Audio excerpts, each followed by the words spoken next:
Jadi kalau menjadi manusia merdeka seperti dalam tema kajian sore ini, manusia merdeka itu manusia yang seperti apa?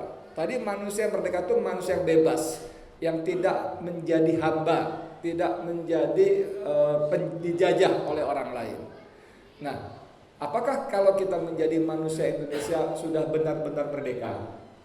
Yakin nggak kita itu? La razaqillallah, tidak ada sumber rezeki kecuali dari Allah. Gaji kita sebagai bawahan, sebagai ASN, PNS zaman dulu itu bukan dibayar oleh bos kita, bukan pimpinan kita. Sebagai tentara, sebagai polisi bukan dibayar oleh komandan kita. Itu gaji kalau saya pegawai negeri sipil militer digaji oleh negara, APBN, APBD. Yang bayar siapa? Tetangga saya, rakyat yang bayar. Tapi kita patuhnya sama atasan minta ampun tuh. Ini kan lucu, kita ada pejabat belusuan bawa sumbangan sembako. Oh makasih pak, saya doakan bapak panjang umur, bapak kepilih lagi pokoknya 3 periode pak, yes.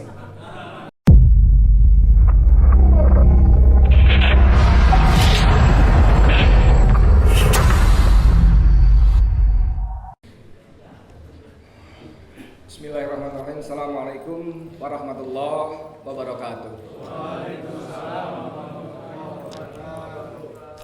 Alhamdulillah wallazi arsala rasulahu bil huda wa dinil haqq liyudhhirahu 'alad dini kullihi walau karihal musyrikun. Asyhadu an la ilaha illallah wahdahu la syarikalah wa asyhadu anna Muhammadan abduhu wa rasuluhu la nabiyya ba'da. Allahumma shalli ala Muhammad wa ala alihi wa sahbihi wasallam. Ini nggak pantas nih saya bicara di sini, lihat tuh. Apalagi imam kita, masya Allah bacaannya. Masya Allah. Kalau tetangga saya sholat di sini terus nih. Cengkareng jauh. Masya Allah bacaannya dahsyat. Aduh, ngeri juga. Masjidnya boleh kecil ya, tapi isinya, wih, para pejuang. Alhamdulillah kita biasanya Isya Ajan dulu baru tanya jawab. Sholatnya belakangan? Setelah 10 menit tanya jawab. Oke. Jadi langsung maksimal 10 menit baru kita komat ya. Oke. Alhamdulillah ini betul-betul buat saya karunia anugerah di tempat yang menurut saya luar biasa, nyempil tapi dahsyat, dan saya dengar banyak ustadz yang punya jam terbang. Mengerikan juga ya pada bicara di sini. Masih dalam 17 Agustus kita bicara soal merdeka. Merdeka walaupun kemarin tanggal 16 sampai tanggal 17 kita miris ya bacanya ya. Ada Laskar Merah Putih mau membentang bendera merah putih 21 meter di jembatan Pik Pantai Indah Kapuk. Dan tidak boleh, dilarang. Yang melarang petugas dari kepolisian, dari TNI, Anda bisa bayangkan, ada warga negara Indonesia 17 Agustus mau membentangkan bendera merah putih di wilayah NKRI, nggak boleh sama tentara, sama polisi, sama Satpol PP. Alasannya nanti bisa menimbulkan kerumunan. Jadi kerumunan itu bukan kerumunan, tergantung kerumunan. Bingung nggak? Jangan, saya juga bingung. Padahal belum lama di Grogol ada Yang Mulia Insinyur Haji Joko Widodo bikin kerumunan lagi, bagi-bagi sembako di Terminal Grogol Jakarta Barat. Wow, kerumunannya dahsyat, dan itu untuk yang kesekian kalinya. Sampai dalam salah satu podcast saya menyarankan bagaimana kalau para petinggi istana ngasih tahu Pak Presiden, mohon maaf ya, hari ini jadwal Bapak ke psikiater. Loh kenapa? Habis Bapak bolak-balik bikin kerumunan yang Bapak larang sendiri gitu. Gila nggak? Ini aman ya, Ardi ya? Nggak kena ITE ya? Baik Pak, merdeka itu apa sih Pak, merdeka Pak? Merdeka gitu, merdeka itu apa gitu.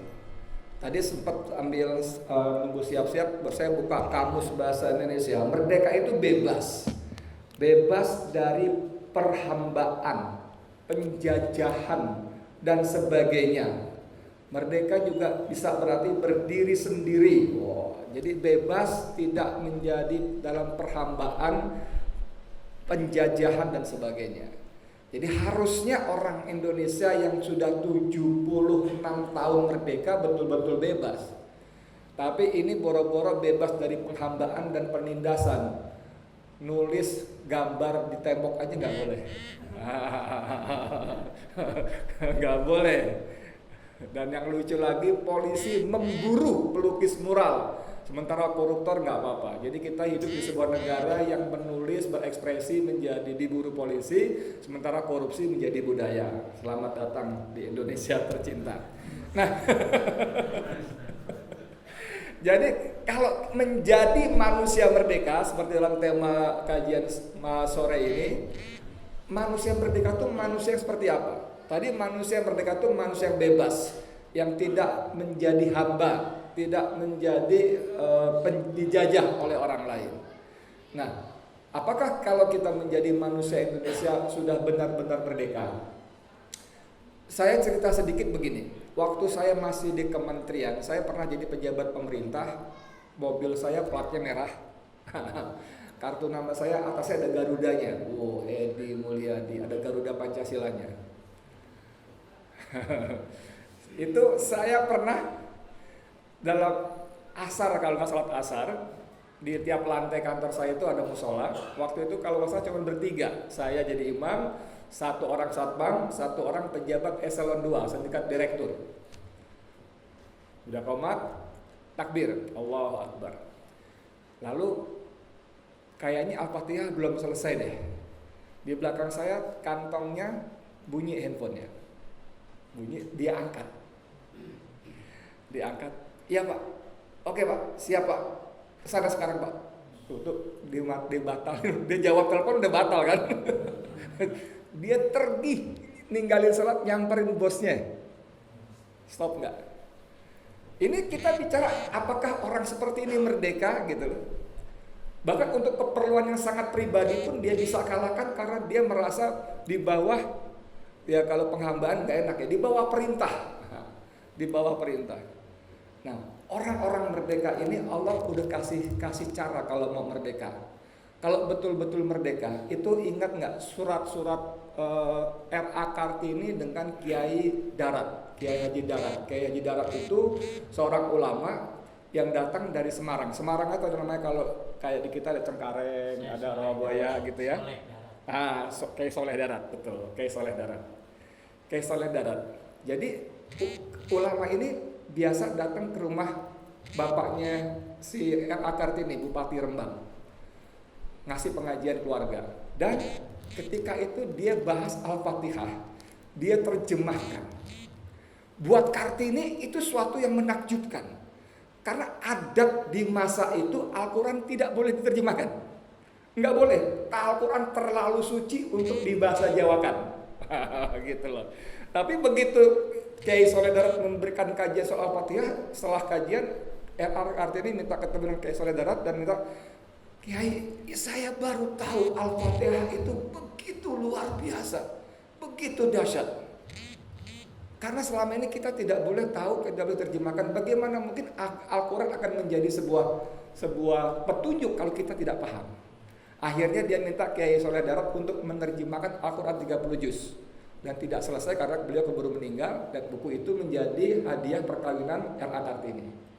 Tapi yang menarik kemudian setelah dia memahami itu kan, Kartini kan terpesona dengan budaya Barat. Dia korespondensi dengan orang Barat, nyonya siapa tuh? Dia pokoknya serba Barat tuh dia kagum. Tapi begitu dia mendengar kajian Al-Quran Al-Fatihah itu berbalik total. Dia lihat Islam ini way of life. Bayangkan, ini yang tidak dibuat dalam sejarah buku-buku sejarah kita. Dia dalam buku Kartini disebut habis gelap terbitlah terang. Itu bahasa Belanda dari surat menyurat Kartini dengan si Nyonya Abendanon, yang diterjemahkan habis gelap terbitlah terang. Padahal dalam surat itu disebut oleh Kartini bahwa kalimat itu didapat dari Al-Baqarah, minaz zulumat ilan nur. Lalu oleh Arwin Pane, sastrawan kita itu diterjemahkan menjadi habis gelap terbitlah terang. Jadi ada distorsi-distorsi.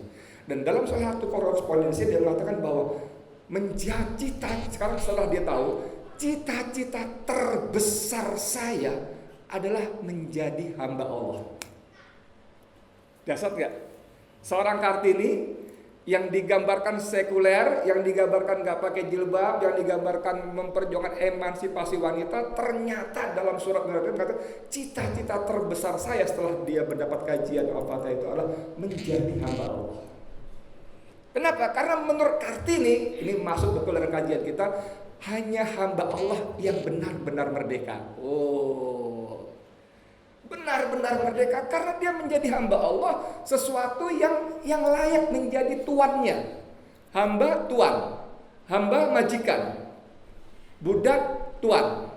Dan dia menjadi bangga menjadi budaknya Allah, hambanya Allah, karena Allah betul-betul layak, pantas, bahkan wajib menjadi tuan dia. Dan dia memang levelnya cuma sampai budaknya Allah saja.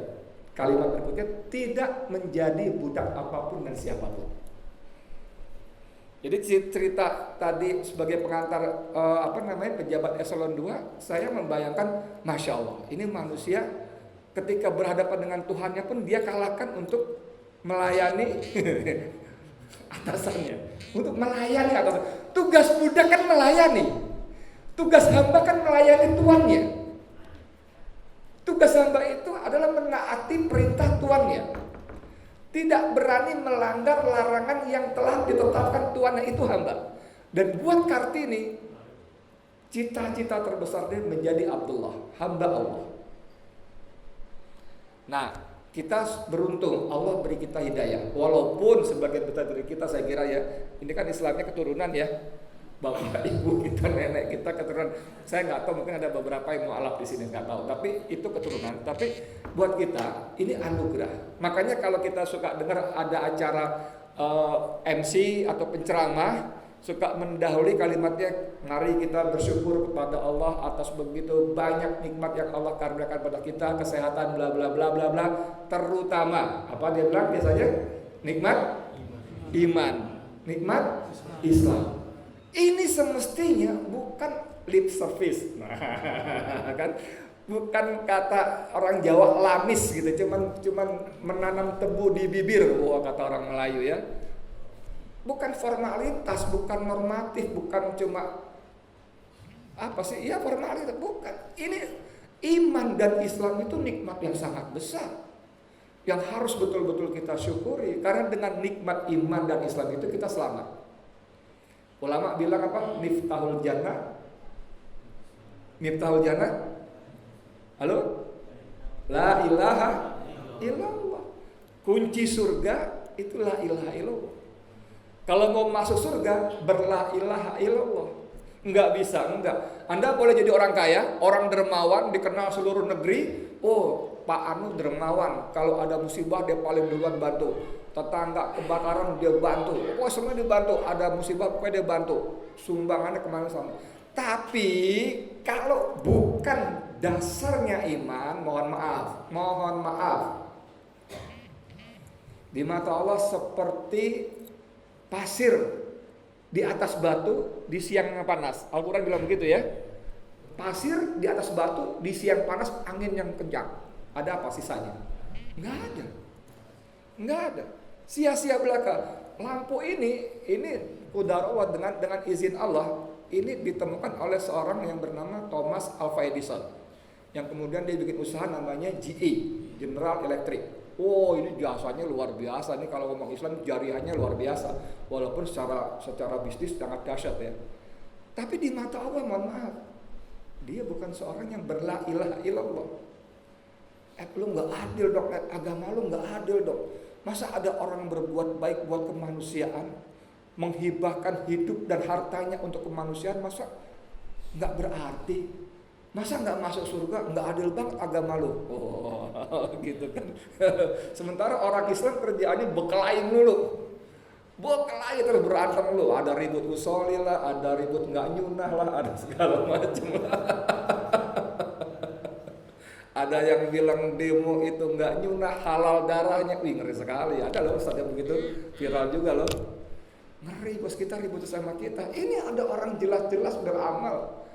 Ya kita bilang aturannya gitu. Kalau kita datang kuliah, satu kelas, ikut ujian, lalu nilainya B, C, D, ada satu orang nilainya benar semua, dapat A plus lagi. Tapi waktu wisuda dia nggak di wisuda, nggak kasih ijazah. Adil nggak? Dia kuliah rajin, datang terus, otaknya encer, dosen nanya, kasih soal kalau macam, jawabannya benar. Tapi ketika teman-temannya semua di wisuda, dia nggak di wisuda. Adil nggak? Adil nggak? Kenapa nggak? Karena nggak terdaftar. Weh, lu ngapain lu? Kan mau wisuda, lu terdaftar nggak? Enggak. Lalu nggak daftar mau di wisuda gimana? Apa kita mau bilang universitasnya zalim? Lu pintar tapi lu nggak daftar, bro. Lu baik tapi lu nggak bersahadat, bos. Gitu loh maksudnya ya. Nah ini kembali ke soal tadi. Jadi saya sependapat dengan Kartini bahwa menjadi hamba Allah itu merdeka. Anda kerja di kantor, mohon maaf, posisi staff yang nyuruh banyak. Bapak A nyuruh, Bapak B nyuruh, Bapak C nyuruh. Karena apa? Mereka atasan-atasan Anda, pusing nggak? Edi, ini ketik, ya Pak, belum kelar. Edi, yang itu tolong dijumlahin dulu. Iya Pak. Edi, Masya Allah, Pak, tangan saya cuma 2. Ya nasib lo, kenapa lo jadi bawahan gua? Kan begitu. Ini kalau kita menjadi hamba-hamba yang lain selain Allah, maka kita disibukkan untuk menyenangkan hamba tuan-tuan yang tadi. Makanya dalam Ali Imran, Qul ya ahlal kitab ta'alau ila kalimatin sawa bainana wa bainakum. Apa kalimatin sawa itu? Allah na'budu illallah. Jangan kita sembah selain Allah. Oke? Wala tusyrika bihi syai'a. Jangan kita sekutukan Allah dengan yang lainnya. Kalimat terakhirnya apa? Wala yattakhidha ba'duna ba'dan arbaban min dunillah. Ini dikunci di situ, Bos. Jadi kita tidak menyembah selain Allah, kita tidak menyekutukan apapun kepada selain Allah, dan kita tidak menjadikan bagian kita menjadi arbabam min dunillah. Tidak menjadi Tuhan-Tuhan tandingan selain Allah. Kalau nggak dikunci di sini, kita masih bisa lari-lari nih, bisa bercanda-bercanda nih. Ini kalimatun sawa antara sama pemegang agama tauhid sebetulnya. Jadi dakwah para rasul tuh gitu, tauhid. Dakwah kita kan di negeri Pancasila kan beda-beda. Aduh, saya Pancasila, NKRI harga mati, saya korupsi, kamu apes gitu. Ada yang nyimak pidato presiden kemarin? Pandemi itu seperti api, membakar tapi menerangi. Wah, mantap nggak? Puitis dan heroik gitu loh. Pandemi itu seperti api, membakar tapi juga menerangi. Saya bikin video saya. Iya, yang dapat terang siapa, yang kebakar siapa?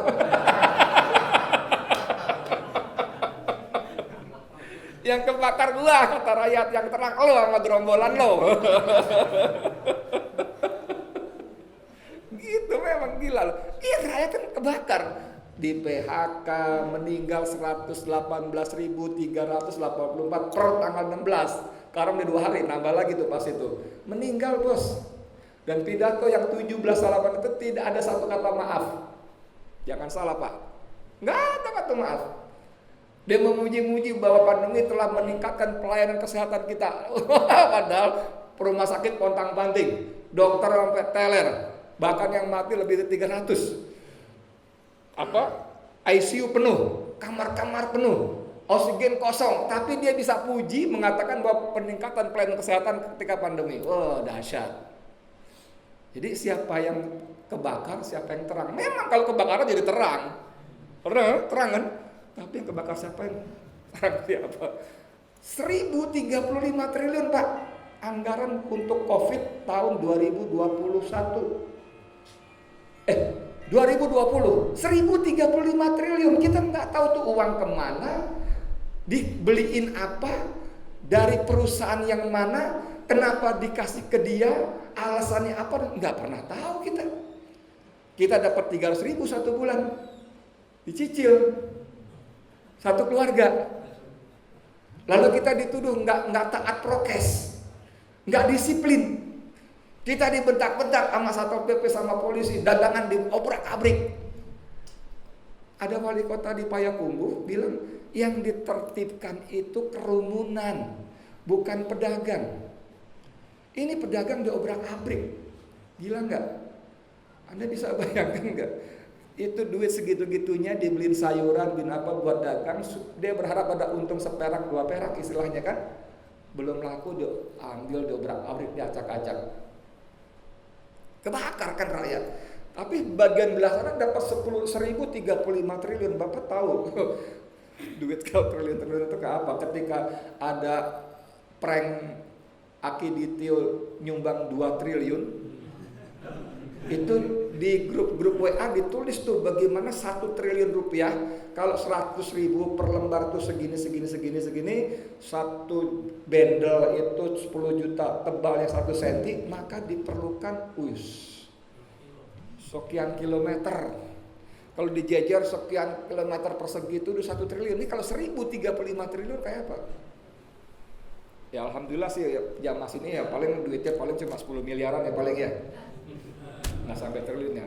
Ini 10 miliar, 15, 30. Jadi kembali menjadi merdeka itu, menjadi hamba Allah itu merdeka. Ada firman Allah yang lain mengatakan gini,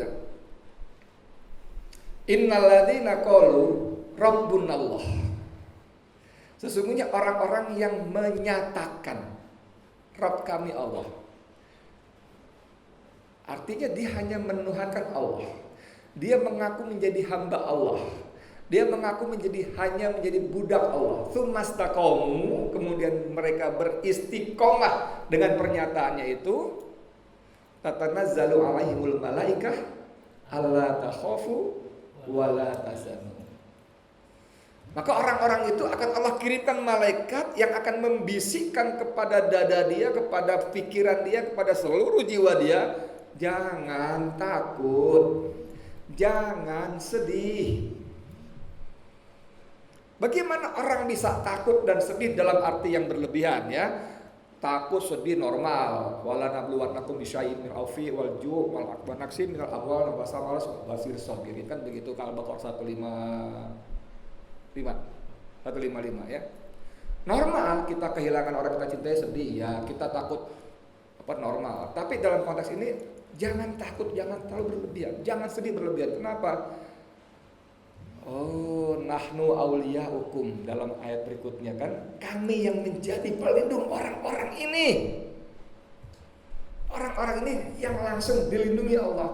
Kalau kita dilindungi Allah, apa yang bisa kita bikin kita takut? Harusnya begitu. Itu betul-betul merdeka, Pak. Tolong pahami, itu betul-betul merdeka. Kita tidak tunduk patuh kepada apapun dan siapapun kecuali Allah. Bahwa kita di kantor sebagai bawahan, terima perintah atasan, nurut, patuh, jalankan, iya. Bahwa kita sebagai tentara, polisi, dapat perintah dari komandan, laksanakan, iya. Oke, itu harus. Tapi orang-orang yang merdeka betul-betul menjadi hanya hamba Allah tadi, dia akan pilih-pilih tuh perintah-perintah tadi tuh. Perintah yang bagaimana yang bisa saya patuhi, yang boleh saya patuhi. Al-Quran kan ada syaratnya tuh. Ati Allah, wa ati Rasul, terus walul amri minkum. Coba kalimatnya pahami baik-baik dah.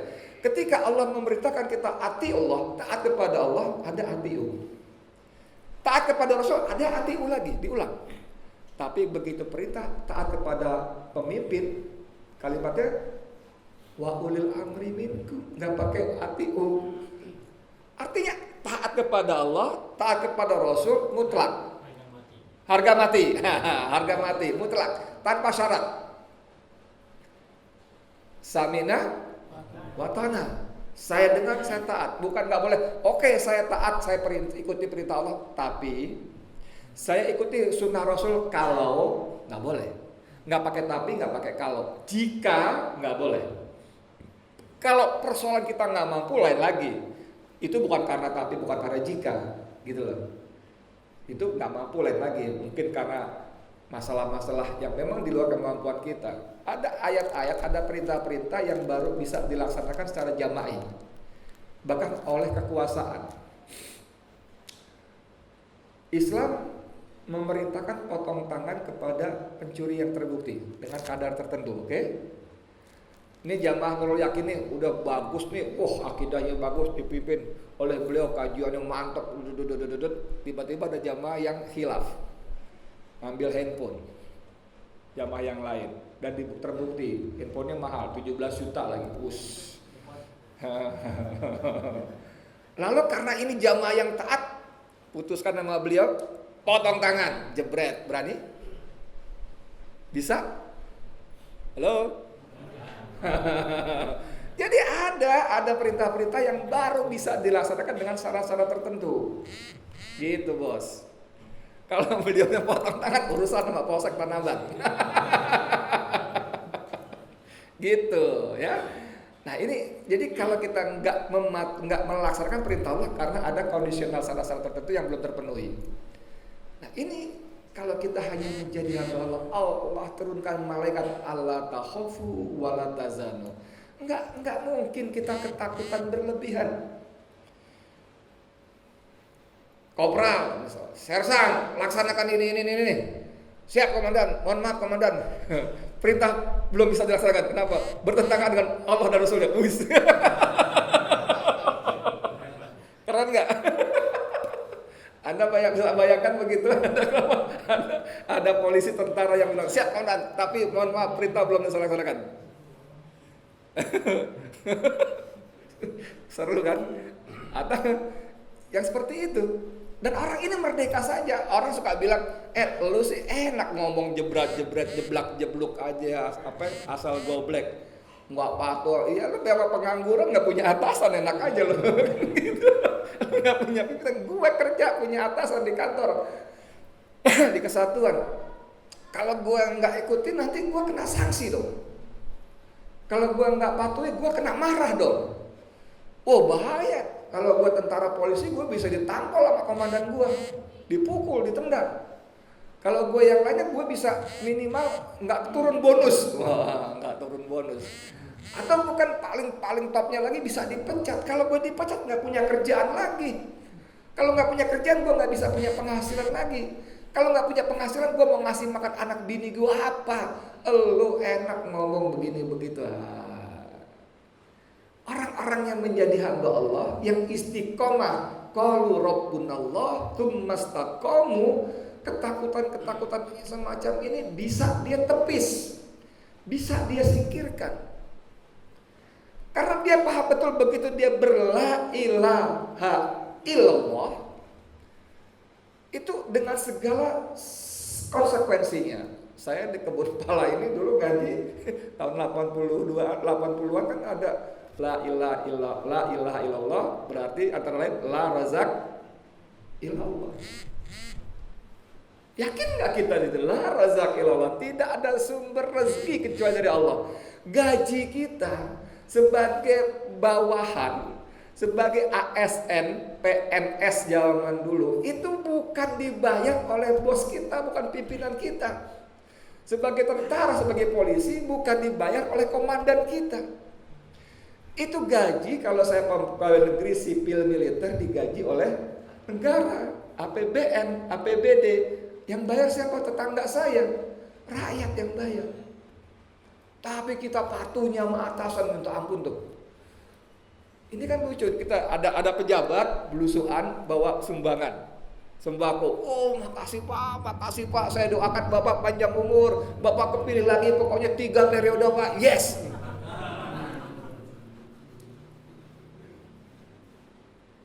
Padahal itu uang kita, bos. Waktu dia bikin utang Republik Indonesia. Waktu dia ngasih bantuan presiden, enak aja. ngutang pakai nama kita, ngebantu pakai nama dia. Itu uang kita, bos. Anda bisa bayangkan nggak, saya datang ke ATM bank, saya colok, saya ketik tek pinnya, ketik jumlahnya, keluar duit. Setelah duit, apa yang saya lakukan? Apa yang saya lakukan? Yang bapak-bapak lakukan apa kalau dari ATM? Colok tadi kartunya, ketik, pinnya, passwordnya, ketik jumlahnya, lalu keluar duitnya. Apa yang bapak lakukan? Ambil duitnya, ambil ATM-nya, terus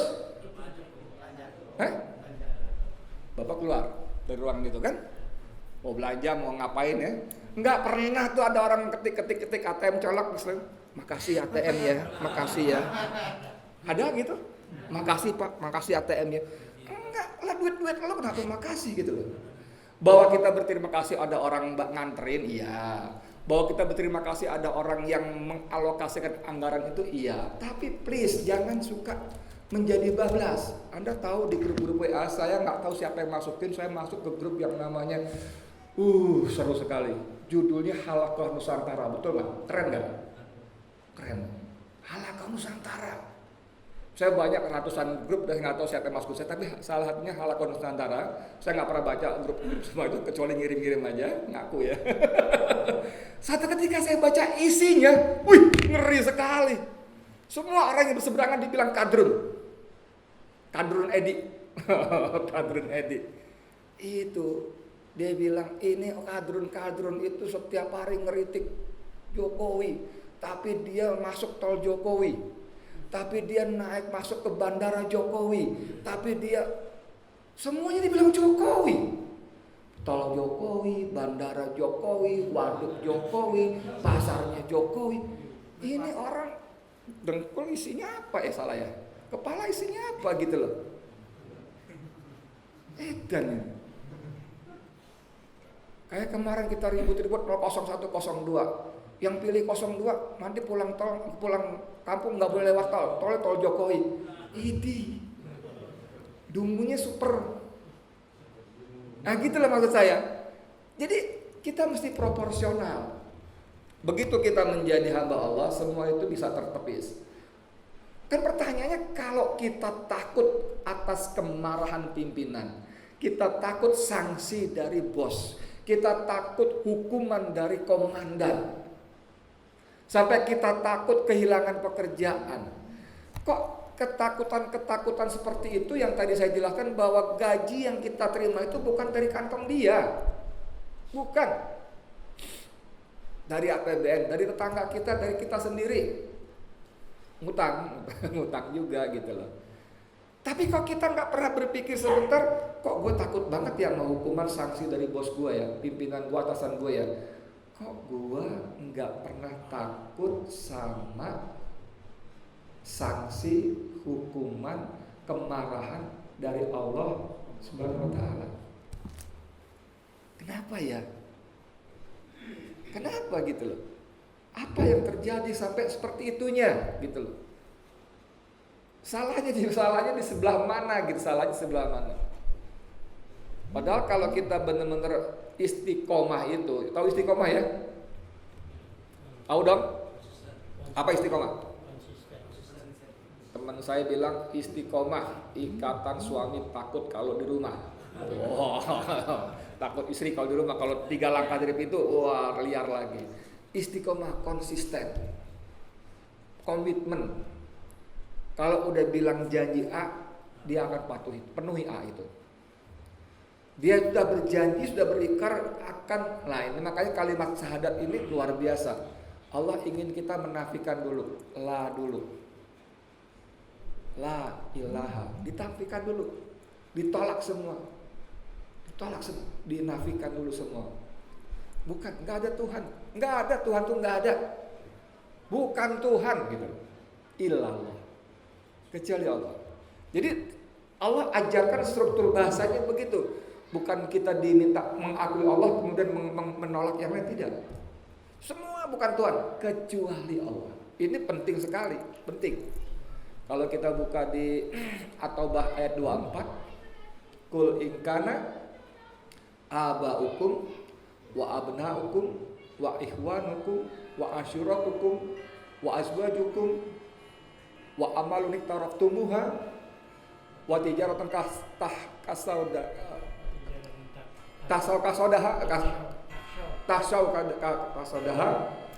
Ada 8. Katakan jika anak-anak kamu,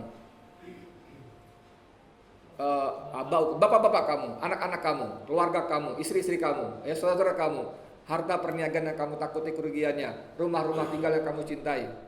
8 itu semua ahabba ilaikum minallah wa rasul wa jihadin fi sabilillah. Wah, seru enggak?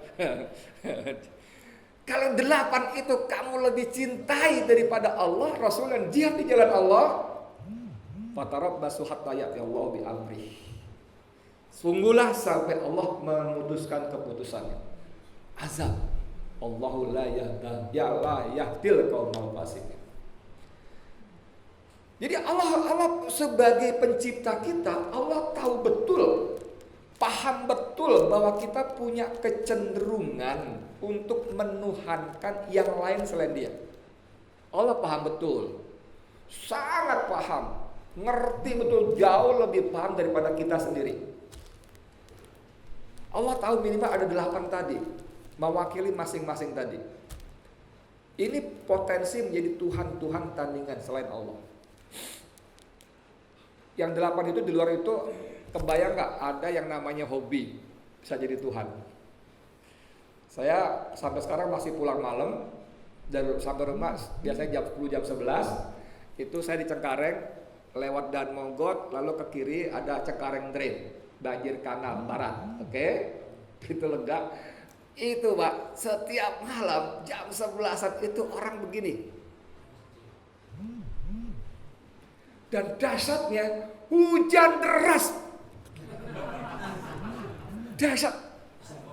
Saya nggak mau nyalahin mereka, enggak. Tapi saya berpikir dahsyat betul nih, istiqomah banget. Dahsyat betul.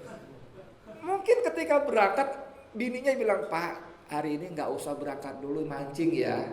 Kenapa? Itu si Neng dari tadi siang panas badannya. Tolong jagain, barangkali malam-malam nanti perlu Bodrexin misalnya, menyebut merek jadi. Kan jadi ada yang ke warung beli Bodrex. Enggak lah, udah emak aja dah, gua mau mancing. Jadi hobi pun bisa begitu loh. Ngeri gak? Saya gak bilang mancing salah ya, jangan disalahpahami ya. Tapi bagaimana kita bisa mencurahkan seluruh energi kita, fokus kita, perhatian kita kepada satu hal tertentu. Nah, disitulah, mohon maaf, bisa kesleo, kepleset, sesuatu itu menjadi Tuhan buat kita. Tuhan itu apa sih? Ilah itu apa sih? Ilah itu apa sih yang disembah? Yang disembah, apa ilah itu apa? Iya dong, yang disembah dong, betul kan? Tapi ilah juga suatu yang dipatuhi, ilah juga suatu yang dicintai, ilah juga suatu yang ditaati, ilah juga suatu yang ditakuti. Nah kalau cinta, takut, taat, patuh tadi begitu menggumpal, begitu dahsyat, sesuatu itu sudah menjadi Tuhan. Dan itu membuat kita tidak merdeka. Tidak merdeka. Balik soal tadi, ya lu enak ngomong begini begitu, lu kan gak punya bos. Kalau gue dipecat gimana? Orang-orang yang istiqomah menjadi hanya hamba Allah tadi, Allah bisikan Allah takhafu wa la tahzanu.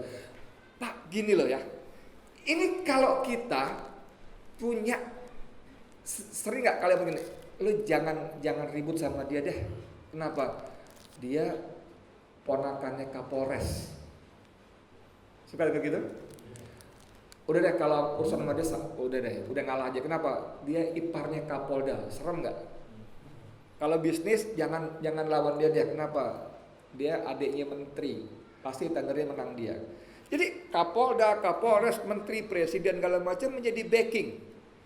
Kalau orang ini diapa-apain kan dia turun tangan, belain, bantuin, betul nggak? Pasti dong. Ini yang turun tangan, yang bantuin, yang belain namanya Allah. Innani anallaha la ilaha illa fa'budni. Wih. Itu Allah memperkenalkan diri loh. Nama gua Allah, akulah Allah. Tidak ada Tuhan selain aku, sembahlah aku. Nama Tuhan kita tuh Allah. Mohon maaf ya, mohon maaf. Bukan Gusti, bukan pangeran gitu ya. Di tempat saya Sunda pangeran nyebutnya. Aduh, kita mah setelah pangeran aja dah gitu. Padahal pangeran itu kan cuma keluarga raja. Keluarga raja, anak raja, saudara itu pangeran. Pangkat tertinggi namanya raja, Gusti. Tapi mungkin karena ingin menghormati, memberikan gelar tertinggi, maka dikasih Gusti. Enggak, Gusti cuma raja. Tuhan kita bernama Allah. Seperti ada laki-laki bernama Edi, ada Hardi. Nama itu nama. Innani anallah, la ilaha illa ana. Sesungguhnya akulah Allah. Dia menyebut namanya Allah. Jangan dikasih yang lain-lain, namanya Allah. Mungkin kita maksudnya mau menghormati, justru merendahkan. Nah, ini dia yang bantu kita, yang nolong kita, yang backing kita, namanya Allah. Zat yang kalau kita baca Al-Baqarah 255 saja, itu dahsyat. 255 tahu? Apa loh? Allahu la ilaha illa huwal hayyul qayyum la ta'udhuhu sinatun wa la. Itu cerita Allah tentang dirinya. Yang hidup, yang tidak mati, yang mengurus, yang yang tidak ada musibah kecuali atas kehendaknya. Wasi'a kursiyuhus samawati wal ard. Bayang enggak? Kebayang enggak kursi kekuasaannya meliputi langit dan bumi. Kita jadi RT udah petantang-petanteng. Punya wilayah kekuasaan RT. Untuk jadi RW jadi lurah, udah petantang-petanteng.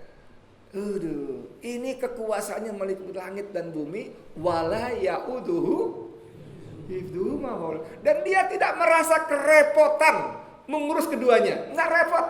Kita tukang ojek iya, dagang pisang juga, malamnya kita dorong, siangnya kita dorong air. Cari duit maksudnya kan banyak kan. Malamnya kita jual ayam geprek. Repot gak tuh? Repot. Cuma ngurus 2-3 hal terepotin teman-teman. Ini wala ya'udu hifdhuhuma. Ini Allah yang bantu kita, yang nolong kita. Masa kalau kita istiqomah sama Allah, hanya mempertuhankan Allah saja, lalu kita diganggu-ganggu oleh manusia. Lo kalau nggak nurut, gua pecat. Lo kalau nggak nurut, gua nggak kasih bisnis. Lo nggak nurut, masa Allah nggak bantu kita sih? Logikanya di mana? Masa Allah nggak bantu? Masa Allah nggak bantu? Masa nggak bantu sih? Qul in kuntum tuhibbunallah. Terus fattabi'uni, ya kan? Katakanlah wahai Muhammad, jika kalian benar-benar cinta kepada Allah, fattabi'uni, ikuti aku, ikuti Rasul, sunnah-sunnahnya. Terus apa katanya ayatnya? Yuhibbukumullah. Bayangkan, yuhibbukumullah, Allah akan mencintai kamu. Ingat gak zaman muda kita naksir cewek? Begitu cinta kita dibalas, kayak apa rasanya? Kita naksir perempuan yang jadi istri kita dulu tuh.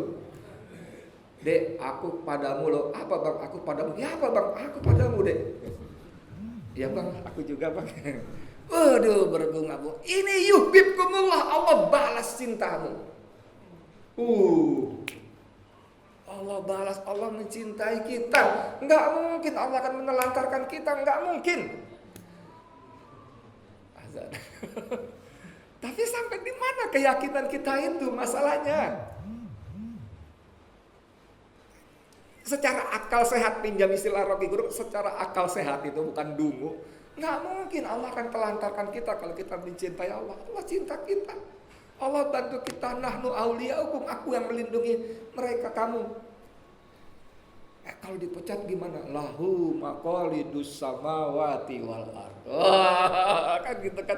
Milik Allah seluruh perbendaharaan yang ada di langit dan di bumi. Yabsutur rizqa liman yasha'u wa yaqdir, kan gitu. Allah melapangkan dan menyempitkan rizki bagi siapa yang dikehendaki. Enggak mungkin Allah akan menelantarkan kita, enggak mungkin. Enggak mungkin. Cuman seberapa yakin kita itu aja masalahnya. Sehingga kita ragu-ragu, kita takut, kita tidak merdeka. Gitu ya. Selesai. Waktunya udah habis. Nyambung. Azan dulu. Azan dulu. Nonggok. Kotor, jangan-jangan gue udah tahu. Dalam hati ya, udah tahu gue kemarin paham gitu. Alhamdulillah. Tapi yang penting buat kita adalah bahwa kita saling mengingatkan bahwa ada sesuatu yang betul-betul membuat kita bahagia gitu loh. Kita betul-betul bangga. Jadi menjadi hamba Allah tuh suatu kebanggaan. Lu kerja di mana? Di BCA, bangga gak? Kenapa? Perusahaan besar. Lu kerja di mana? Di Chevron, bangga. Kenapa? Perusahaan besar. Lu gitu loh. Tapi gitu, gue hamba Allah, bangga. Gue hamba Allah. Apa lo? Gitu. Gua bangga gitu ya. Kenapa? Karena Allah betul-betul layak menjadi Tuhan gitu loh. Yang lainnya sama sekali nggak layak. Dari Al-Fatihah aja kita udah dikasih jebret pembukaan. Alhamdulillah. Segala puji. Kalau segala semua kebagian kayak yang lainnya. Semua buah jeruk di atas meja. Berarti nggak ada lagi yang lain tuh. Semua segala nggak kebagian. Ini segala puji hanya milik Allah, untuk Allah. Kenapa? Karena apa? Rabbul Alamin. Ya dong. Karena Allah telah layak pantas dipuji karena Rabbul Alamin. Allah pencipta, pemelihara alam semesta. Kalau kita dipuji karena apa? Nggak layak, nggak pantas. Tapi kan lu pinter, bukan gue. Tapi kan lu hebat, bukan gue sepertinya hebat. Itu karena Allah mudahkan urusan gue. Kan gitu dong. Ya dong, coba kalau Allah bikin kita ribet, ini gagal, itu mentok, itu benjol. Tapi karena Allah mudahkan urusan kita, makanya, hebat betul tuh orang. Enggak. Yang hebat Allah yang sudah memudahkan. Kan kita semua kembali ke Allah. Allah pemilik alam semesta, Rabbul Alamin, alam semesta raya, semuanya. Jadi bangga betul kita jadi hamba Allah. Dan sebagai penutup, please banget, jangan sekali-kali menukar Allah dengan yang lain. Jangan dengan apapun dan siapapun, jangan. Karena mereka semua nggak layak, apapun tuh nggak layak. Nggak layak jadi Tuhan kita, nggak layak jadi bos kita, dalam arti mutlak tadi ya, nggak layak. Saya suka kasih contoh, nih jalan-jalan di mall misalnya, sama anak, istri, tiba-tiba, apa kabar? Ya kabar baik, maaf gue lupa lu siapa. Gila lu, sombong lu, gue teman SMA lu, gitu misalnya kan. Dan ngobrol ngalor ngidul, tiba-tiba dia bilang, lu kaya sekarang lu ya. Kenapa? Jam tangan lu keren. Oh iya, ini Rolex. Dikasih temen gue yang pengusaha waktu itu, dia gue bantu, dia terima kasih. Rolex iya. Berapa katanya sih? 600 juta. Gue sempat buka googling, memang nih yang tipe ini 600 juta. Ngobrol lagi, ngomong-ngomong kita tukeran jam yuk. Tuker jam yuk. Sama jam gue, diunjukin jebret di jam gue. Jam pasar pagi, plastik dari Cina.